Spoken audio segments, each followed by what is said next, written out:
और इस वक्त एक बहुत बड़ी खबर, मैं अभी लौटता हूं आपके पास ब्रजेश जी। बहुत बड़ी अपडेट इस वक्त आ रही है इसी मामले से जुड़ी हुई। तीनों शूटरों की जिला कोर्ट में पेशी हुई है। इस वक्त एक बड़ी अपडेट इस मामले से जुड़ी हुई आ रही है, जहां पे तीनों को 14 दिन की न्यायिक हिरासत में भेजा गया है। तो इस वक्त ये बड़ी खबर, जहां तीनों हमलावर जिनकी तस्वीर हम लगातार दिखा रहे थे, एसटीएफ ने जो जारी की थी, उन्हें कोर्ट में पेश किया गया और 14 दिन की न्यायिक हिरासत में कोर्ट ने इन्हें भेजा है। तो अतीक और अशरफ मर्डर केस से जुड़ी इस वक्त ये बड़ी खबर। नीलेश लगातार हमारे साथ प्रयागराज से बने हुए। नीलेश, तीनों शूटरों को 14 दिन की न्यायिक हिरासत, और क्या कुछ अपडेट इस पूरे मामले में?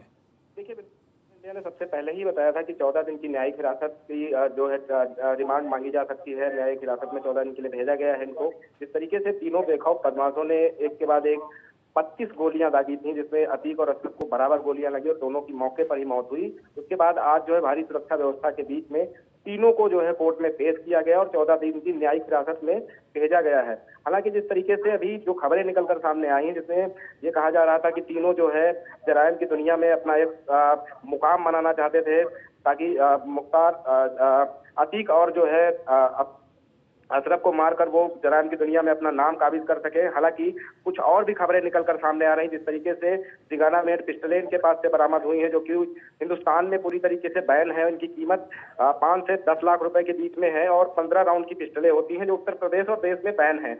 ऐसी परिस्थितियों में इनके पास वो पिस्टलें कहाँ से आई, क्योंकि वही पिस्टलों का इस्तेमाल सिद्धू मूसेवाला हत्याकांड में भी किया गया था। उसके अलावा उमेश पाल के हत्याकांड में भी ऐसी ही विदेशी पिस्टलों का इस्तेमाल किया गया था। तो सवाल ये उठता है कि आखिर इनको इतनी महंगी और जो है घातक पिस्टलें उत्तर प्रदेश के अंदर किसने मुहैया कराई, क्योंकि अगर हम तीनों आरोपियों की उम्र देखें तो किसी की उम्र 22 साल है, किसी की 25 है और 27 है। ऐसे में मुख्तार, माफ कीजिएगा, अतीक अहमद और अशरफ जैसे जो बड़े माफिया हैं, उनके आगे महज ये छोटे से अपराधी थे। ऐसे में ये सवाल उठता है क्या इन तीन लोगों ने मिलकर ये पूरे घटनाक्रम को रचा, क्योंकि और नीलेश, चूंकि आप इनके घर भी गए, इनके परिजनों से भी बात की थी, क्या वहां जाके आपको ऐसा लगा कि इनकी माली हालत ऐसी है कि हाँ, ये लाखों की अत्याधुनिक जो पिस्टल है वो खरीद सकते हैं? देखिए, सनी सिंह की अगर हम बात करें, जो कि हमीरपुर का है, उसके भाई का बयान हमने दर्शकों तक पहुंचाया था कि उसके भाई का साफ तौर पे कहना था कि ये पहले से ही पूरी संगत में रहा है और करीब 14 मुकदमे इसके ऊपर दर्ज हैं। गैंगस्टर भी इसके ऊपर लगाया गया है, कई बार जेल भी जा चुका है और इसकी घर वालों से कोई बनती नहीं है, घर में ये रहता नहीं है। वैसा ही जो है लवलेश के भी साथ है कि लवलेश भी अपने परिवार के साथ कम रहा है और लगातार वो बाहर ही रहता था। ऐसे में ये तीनों जब एक साथ मिले हैं, उसके बाद इस घटनाक्रम को अंजाम देने के लिए वो 3 दिन पहले ही प्रयागराज आ जाते हैं और 3 दिन अलग अलग होटलों में रुकते हैं। जहां पर आज की अगर हम बात करें तो एसटीएफ और प्रयागराज पुलिस की कई टीमों ने अलग अलग होटलों में, अलग अलग लॉज में जाकर छापेमारी की है, पता लगाने का प्रयास किया है कि सुरक्षा के लिहाज से क्या इनके पास और कुछ हथियार थे, या फिर हम बात करें इन तीनों को जिस तरीके से गोली मारते हुए देखा गया कि किस तरीके से बेखौफ होकर ये गोली चला रहे थे। और इन्होंने जब सुनिश्चित कर लिया कि दोनों मौके पर ही जिनकी अतीक और अशरफ की मौत हो गई, उसके बाद इन्होंने पिस्टल फेंककर सरेंडर कर दिया।